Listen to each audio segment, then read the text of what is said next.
left back one week. Timber's playing right back one week. he's gonna. I don't want him to get injured by being overused. But it's gonna end up happening. But it is a real thing. We've got 5 defenders out. It's a real thing. Yeah. You know, at the end of the day, this is not an excuse. Regardless, we're still good enough teams to win these games. It's not an excuse. Our back line is still good enough to win. We have got injuries. In-game management is a massive part as well. And that is true. Yeah. Of course. Like sub against Everton, you can't. Oh yeah, well there is an applause to give. Vice captain. Obviously, it's not going to be an Arsenal player or manager because you guys were crap this week. But look over at Everton. Sean Dyche. Talk about Nicholas Jover, set pieces, physicality, winning your duels. Sean Dyche said utter woke nonsense, man. Less of that. You're going to go play that kind of football against the originator of that kind of football. We've seen this guy in 2015 with Burnley, playing with deep blocks and winning set pieces. So, Sean Dyche, man. Stifled there. Now I want more enthusiastic applause, I'm clapping. Man. That's all I'm required to do. Yeah. Do you feel like this is a question to you two, Go on. Arsenal fans? Do you feel like you're getting caught out by other teams across the Premier League? No. If it's not set pieces, what else are you gonna do? No, because 2 games ago, I'm just. we went on a run where we scored 16 goals in 5 games, so we're not getting caught out by anyone. No, you don't need to be aggressive, bro. We're not getting You caught don't out need by to be anyone. aggressive, fam. Do you feel like you're getting caught out now? Because a club like Everton shouldn't be coming to Emirates and be I wouldn't say it's bro. caught out. I'm just saying. I just think we are like we don't have any fresh ideas creatively. But It's not a position problem. It's our That's problem. really what it is. Arsenal look out of ideas our when I problem. watch Yeah, it. it's our problem. And when you run out of ideas, who do you blame? Oh, the manager. For me, I would blame the manager right now. That's- I think Arteta has. I rest my case. I think I blame Arteta. That's Arteta fine, but I do Yeah. also. I think talking about manager for the whole segment is lazy. No, it's not. It's not. But I'm saying he's the problem at Arsenal Okay. Football Club. That's what I've seen a few people. I know we don't want to See again, you're getting angry at me. I'm not. I said, You okay. are. You are getting angry because I'm I said, blaming the okay. manager when you lot You was can. telling You have me every about right to. managers before. You have every right to. I've not stopped you. I'm just saying. I've not stopped with you, but I've Arsenal, said my opinion. That's I've the not problem with stopped you from Arsenal. It's the blaming manager. That's it. That's He fine. took you from a media club to a Yes. decent club, but he can't do it the other side. Okay. You need a new manager. There we go. Yeah. Thank so you. get a new manager. Okay. Ride the storm. Yeah. Huh? You ride the Ride storm. it. There's no storm to ride. You got to ride it. It's still sunny side over There's no here. storm to ride, bro. You Win can't the compare Premier it. League, you gotta Finishing ride it. 8th with a minus goal difference is a storm, and Liban rode that storm. Finishing second, 89 points, 2 points over the top, that's not a storm. Being third in the league right now is not a storm. It's windy right now. It's a bit windy. It's a London. Ride the breeze. It's a bit windy, but Ride the breeze. the breeze. It's a London October. It's a London I'm October. riding the breeze, but the storm hasn't got. You know when the storm is real, it's got a female name. Yeah. You know, in hurricanes and storms, they get named. Yeah. The storm don't have a name yet. You know, What so- would we call it, Arteta? I don't We're not know. called- we're not- We're not gonna Storm get there. Michaela. That's We're what not we're gonna get there. Storm Michaela. We're not gonna get there. Rider. Let's move on to a team that are genuinely challenging for the title right now, and they do believe they can win the league. Chelsea. Chelsea. They, Chelsea. Chelsea. Chelsea. This is a team that I don't want to win the league. Chelsea. So obviously, Lias right now, the title's between Lias and Liverpool and Chelsea right now. It I've looks ditched you guys, honestly. Arsenal Nation, yo, it was the a good run United for you fans guys the want last 2 Chelsea to win years. the league so But bad. of course, And if I it's don't not us, blame I them. need Liverpool to win it. Yeah, I can't have clearly. Chelsea win the league. Chelsea 2-1 win against Brentford, which means they've capitalised once again off Liverpool drawing, something that we couldn't do twice. Liverpool drew and twice Chelsea have won their games in retaliation, which means Chelsea are now 2 points behind Liverpool, albeit Liverpool have a game in hand. But they are piling the pressure on. They played against Brentford. They won the game 2-1. Kukurea and Nicholas Jackson scoring, and Boemo getting a consolation. And Kukurea gets sent off right at the end. I think Puma right now are winning. Kukurea scoring everything. I know he didn't score with his boot, but Kukurea right now with the whole campaign, Threw the the whole boots in the Puma bin as thing, well, yeah. threw the boots in the bin. But now they just released like a new poster with the whole like wet floor caution thing, and he scored the first goal of the game. But Brentford are a team there's another team that can get results off the big teams, right? The thing about Brentford is defensively, this is 2 teams that aren't defensively amazing, right? They played well today, Brentford. They created a few chances. Brentford did play well. I didn't get to see a lot of the game. I saw parts of it. But I actually asked a good friend of the show, Alfie, Extratino, who's a Chelsea fan. I said, give me some points that we can speak about. Because he thinks they can generally charge for the title.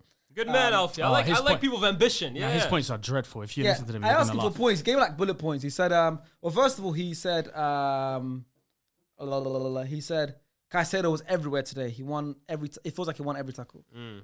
I'm a big fan of Caicedo, but I same. love that guy, so I've got nothing bad to say about him. He said it also Chelsea have the best off the ball movement that they've had in a while under Maresca now. Like he's coached them really well in terms of off the ball. Yeah. He said everyone's always passing and running into space, which they never used to do. Like they kind of know where to run when they've released the ball. They know what space to take. All of that stuff. He said for example, even players like Jackson, Enzo, and Sancho, they all look like they know what they're meant to do, which is obviously a good thing for Chelsea, who've been struggling under different managers in the last few years. He said it feels like a new Chelsea, which we can all see anyways. A good talking point for him though is Enzo only made one sub. Only made one sub, and is in the last 20, and the sub was a striker. So these are the points Alfie gave me, but I'll let you go talk about the game. I'm gonna give my applause for this game early as well. Too. Go on. You're early today, man. Yeah.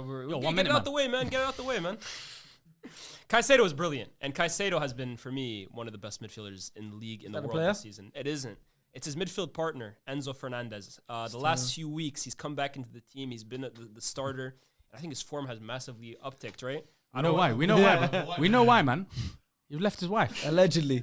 No, it's not allegedly, man. He left his wife. Let's give him a round of applause. Round of applause for leaving your wife. Not for that. No, not for that. I ain't condoning that. Not for that. No? Man, stay faithful out there. Sex. We're not applauding for leaving our wives. No, we're just friends, though. Right, you clapped that. No, but I didn't clap. We got him. We caught him. Because you know what? I thought he was clapping for something else, but I'm not gonna say what we all gathered. We all know. I don't know. I'm not gonna say nothing. But I know why I picked him. I know the real reason. Terrific assist to Nico Jackson. And I just think, I think Enzo, right? The price tag is always going to loom over his head, similar to Caicedo. And I always think for midfielders like that, it's very difficult to justify it because those are price tags you think of 20, 30 goal strikers like Van Dijk's. It's difficult for a midfielder. But I think Enzo, for the first time in my opinion in his Chelsea career, has finally kind of found a place for himself in that team and is starting to show signs of the player that they bought that had that amazing World Cup that was brilliant for Benfica. He looks like a top midfielder. And there's proof in that. Right now, Caicedo and Enzo, a year ago, we were saying, is that a 200 million pound midfield? Right now, it's unquestionable. They're playing like it. One more round of applause for him one more time. No, for you Enzo, get one. right? You get one. Yeah, just one. Yeah, hold on. Bring my own applause. I just wanted applause for leaving your wife, innit? You get one. This week in particular. You get one. Crazy. What happened this week? Or last week, technically. Who left their wife last week? Opposite, but. So yeah, I mean, listen, 2-1 Chelsea. Are you generally afraid of them? I'm gonna be honest. I am.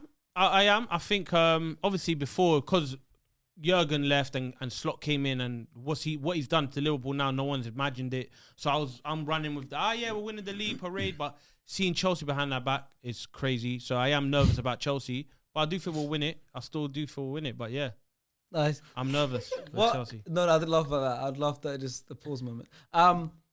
What do you think are Chelsea's blind spots? Like, you know, these if they want to generally compete, I personally think they'll drop off like March. Just keep. I think there's the goalkeeper. Jamaican. Do your thing again. Yeah. Jamaican. Hey, Levi, let me get the ball. What are you doing, bro? That's one. That is one problem area where Get rid of him, man. you know that could lose in the league. I think defensively in general, you know, They're terrible defensively. They have Colwell looks like ever present, but they switch out his partner all the time. Yeah. Tosin played this game. Another game. I think it's because Fafana's injured, right? Yeah, He's been injured Fafana for a will while, play another game. The Sassi might play whoever. So that is another area of concern. And then Gusto and Kukure look like pretty nailed on right now because of Reece James. Is too much in and out of the team. And Ben Chilwell, I haven't heard from him in a while. What happened to that guy? I don't know where he's Ben at. Chilwell, he's been banished from the team, bro.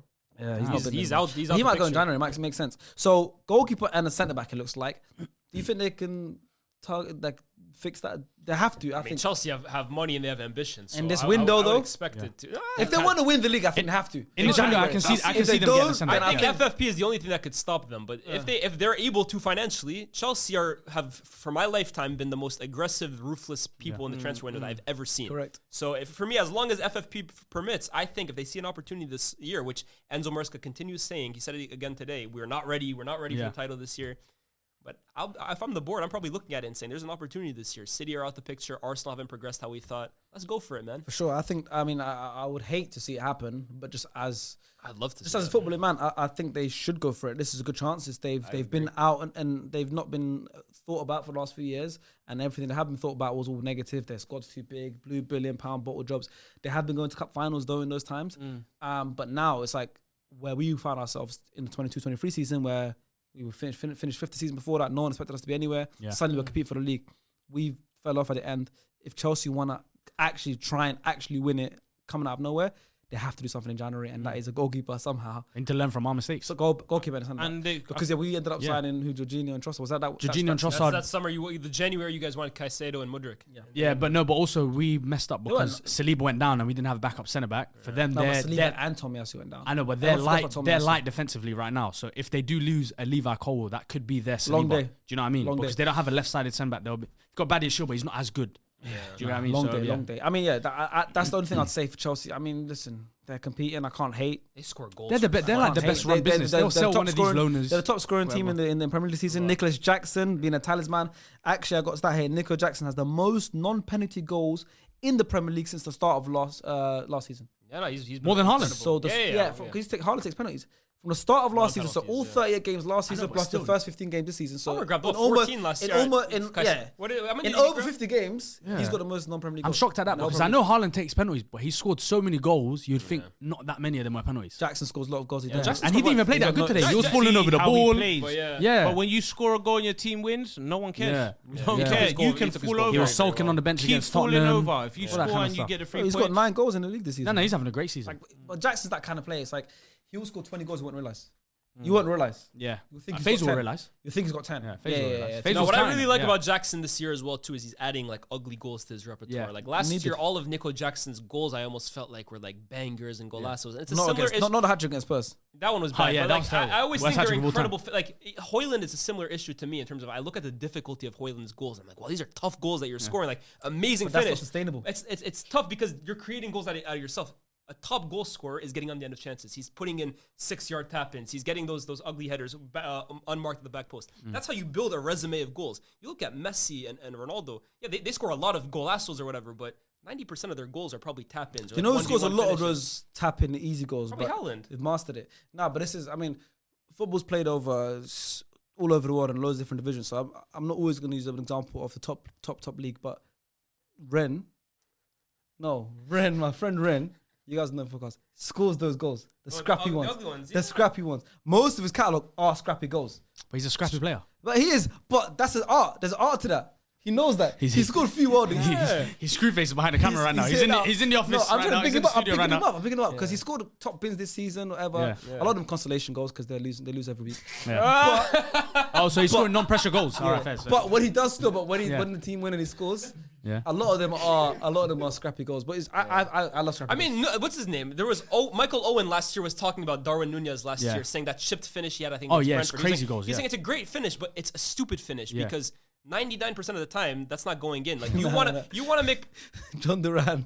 John Duran. He's the epitome of this right now. He's a crack in the Matrix, bro. He's something else, bro. I don't understand this goal. I think he took the red pill. He took the red pill. 2008. He's not from now, bro. He plays like the goal in the Champions League. I watched it and I was like, I took a deflection. It went straight in. It just dipped straight in. Even against Forest this week, he scored a crazy header. Yeah, bro. Someone said it's like he's a glitch in the Matrix. Someone just told him 5 minutes ago to play football. Yeah. Oh, what? So you're just telling me I just shoot? I'll score? And it's weird because he's got the foundation of an elite striker, and then now he's slowly shifting Watkins to the bench.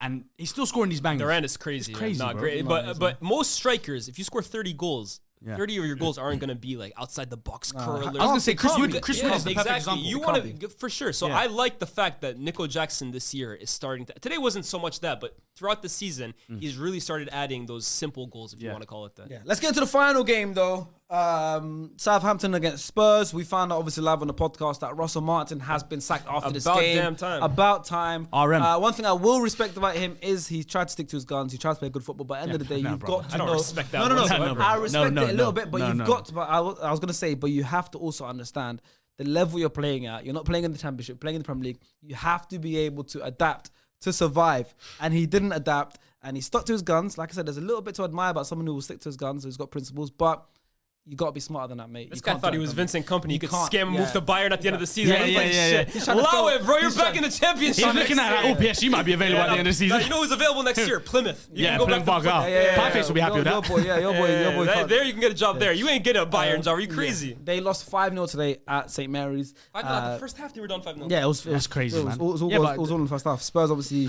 ran riot. Credit to Southampton. They kept a clean sheet second half, man. They did. What did they say at halftime? Don't lose. It's still 0-0. It's still 0-0. Yeah, literally, it's true. I mean, I I would have Fuad on the table today, but he said doesn't want to cover Spurs. So. And do you know what we can do? We stand with blame Fuad. him, fam. We stand with Fuad. We're not going to cover Spurs today. So we're going to keep it really minimal. Spurs won the game 5-0. Madison impressing as well, scoring 2 goals. Was the last 2 goals, but Second goal was crazy. beautiful Oh my finish. days. Obviously, Kulusevski is always impressing. Son, ever present, top player. Papa had to start scoring. A couple of stats though. The earliest that Tottenham have led by 4 goals in a Premier League game ever. They were 4-0 up by the. When was that? 45th minute. So this is the first time they were 4-0 up in the half. Oh wow! I think they scored 5-0 up in the half. Yeah, They were 5, 4-0. but it's the earliest they've led by 4 in a Premier League game. So I don't know. No players provided more Premier League assists for Tottenham in the history than Son, of course. How does that make sense then? What? If that's the earliest they've led. Why is it not 5 then? This is the stats, man. Yeah. I don't know. Stat Maybe man the scene. research team is poor. This is an earliest an away team have led 3-0 in a Premier League game since Arsenal against Newcastle in 2011. Oh, when when you it was guys the drew 4-4. 4-4. Wow. Yeah, Oh, yeah, wow. And now we were 3-0 up in 10 minutes that day. Yeah. So Yeah. so they've now they've stayed up with it. It's taken Jed Spence just 36 seconds to provide an assist for Tottenham on his first Premier League start for them. Surprised Finally taking this got- long. Oh, for him I get want to started. give him the applause. So I'm glad that you actually Yeah? brought that up. His first start for Spurs in 884 days. He signed for them 884 days ago. Started for them for the first time today. 36 seconds it took for him to get his first assist. So I think that deserves a massive round of applause. Played in a Batesville game before Spurs. It's crazy. Oh yeah, it's crazy. The master strike has been revealed. I'm just playing. Or am I? If That's a clip. that's the case, he played better today than he did in that game. But yeah, listen, Southampton are the only team in the Premier League history to go in at half-time, trailing by 5-goal margin on multiple occasions, doing so against Leicester in October 2019 when they went half-time 5-0 as well. I mean, listen, what can we say? This is with Spurs. I'm tired of talking about Spurs because they'll do this and then next week they'll look their fixtures now. They got United. They got United midweek in the cup. Where anything can happen there. Then they play. That's They our host you biggest guys. game now. You're going away. Now, to Spurs. yeah, that's gonna be. They're our coming up biggest a game 5-0 of win in the the league. We don't know what's gonna happen in the midweek. How you feeling? season. Spurs are a team. You might Yeah, struggle. it's Like you weird. never It's know. weird. It's weird, but hopefully we win, man. We should do a watch along for that. Watch alongs are back. We did a Yeah. watch along today. Yeah. We might have to do a watch along. Are you gonna be on a watch along or are you gonna go to the game? If Fuad's You don't here. go, huh? If Fuad's here. Well, don't do Spurs Fuad, content. don't do no more, Spurs bro. anymore. Oh, we might need to get a new Spurs member. You know We're that. looking for a Spurs On content. his own channel, platform. he doesn't Actually, Do you know what we should do? He's still a Spurs fan. It's a promotion. Yeah. But it's kind of a demotion. Promote Fuad to second host. Yep. Then get a new Tottenham. Yeah, Spurs fan. Yeah, It's you hard Spurs enough to find one It's tough, anyways, yeah. bro. You know how long we look for Fuad, And he's bro. an anomaly, Somali Spurs fan. Yeah, it's Oh, tough. yeah, big you gotta anomaly, sign that checklist. Yeah, as well, yeah. too. Yeah. It's a tough one, man. A long day. It's tough. It's tough. Forgot. Listen, man, No, listen. no, we got to do the Every once in diversity a while thing. they break it with me, but We got to do a diversity hire, man. don't We get gotta too do diversity. comfortable. It's tough, man. It's tough. It's tough. But yeah, I mean, listen, big up to Spurs. Let us know if you want any Spurs content creators Aye. to come on. To come, yeah. If you know the Spurs content creators to come on to the podcast that you guys recommend, let us know. Ain't there only like there's like 2 notable ones. It's like Danny I know- Aaron's and AJ Tracy. That's it, innit? Yeah. Oh, Well, they're obviously like the got only expressions. and I know so- tap in expressions, Toby's yeah. expressions. That's it, Yeah. bro. Yeah. Oh yeah. I know Southampton were, Go ahead. I know they were shook though after 5-0. They were thinking another 9-0. Another 9-0, was yeah. bro. How many fans do you think left at half time? Bro. The stadium was travelled- there. they travelled for that I as saw well. a reporter say the fans after 5-0 or whatever score it was, they were cheering for Russell Martin to give them a wave. And he they waved, start booing. They started booing him. Oh, hilarious. Yeah. Risky. He knew he was Yeah. going. No, he knew he was good, man. 45 minutes in, he knew. After that, Bro, have he you ever said- seen someone get sacked on the night of the loss? It's usually the day after. Yeah. They dropped the press Nah, release it's not statement, long, yeah. and they said he didn't even get on. He wasn't allowed on the coach. Ancelotti actually. changing room, Yeah. in the dressing room. Ancelotti? Yeah. Well, no, he was Chelsea. walking in the Chelsea. tunnel. I thought actually, that was they Jose told him. Mourinho. No, No, Ancelotti. They told him in the No. tunnel. In For fact. Chelsea, he got. Oh, really? happened to Can I- Rodgers as well. So wait, Yeah. at half time, and he No, had to go out half-time. on coach, or was that full No, time? half time, full time. Full time. That's mad. Can I say this I remember about the Jose Mourinho. Rodgers? Do you remember Rodgers? Brendan Rodgers. Yeah. Brendan, oh yeah, Where he Brendan grabbed Rodgers. his He knee. was full Yeah, time. yeah. He was full time. I was gonna say as well too. I want to give a shout out to Spurs fans because they won 5-0 today. Yeah, but Spurs, the shout whole them out. game they were basically anti Daniel Levy, and it's like the first time really Spurs are Real like ones. 5-0 Really? away from home, and they're still Yeah, directing Bandai their guy. attention, which I think is good because look, On the money back, it wasn't 6-0. they've been booing at Ange for the longest, bro. And Yeah. look, Ange is definitely not like faultless here, but I think eventually the penny has to drop with Daniel Levy because you're hiring proven winners. You're hiring Pochettino, Ange. When is it gonna be Daniel? I heard it's a crazy amount of managers in 14 years as well. It's insane. It's like 14 managers in 14 years or some nonsense like that. Yeah, it's crazy. What's so funny? Yeah. I won that guy. Also, yeah, 2 managers got sacked this weekend. Gary Neville as well got sacked. Gary Neville, my face was somewhere like fucking punch in the air. Yeah, no, face was buzzing. He won. Hey, no, you know what? Fair enough. He won the long game. That's why you guys are laughing. Gary Neville and Faisal. Yeah, makes sense. All right, let's talk about FPL quickly. The SDS Familia League, which is the SDS members and the staff. Abs is first, Merce is second. So that means Ilyas in third is currently top of the league. Get in! It's Calciopoli, man. There we go.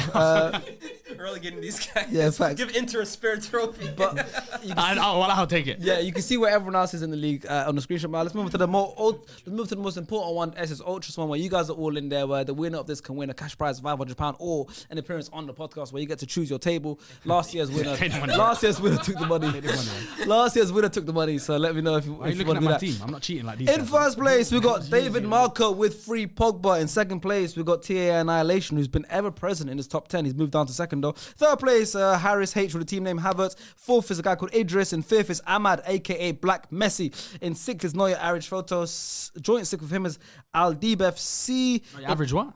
Photo, I think it is, unless he wants to tell us otherwise. In 8th is Havan Jota Clue. In 9th is FC Giribas. And in 10th is Await the Hero. What do you want? 225. I want to mention 225th place. Who's that? 225th place is Lalana Roads. No! Hey, you said the thing! I said it. Say the line! There we go. Join the FPL League if you haven't already. And we'll see you guys very soon for another video. SDS is uploading almost every day, so just turn the notification bell on and you won't miss anything. But until then, adios amigos.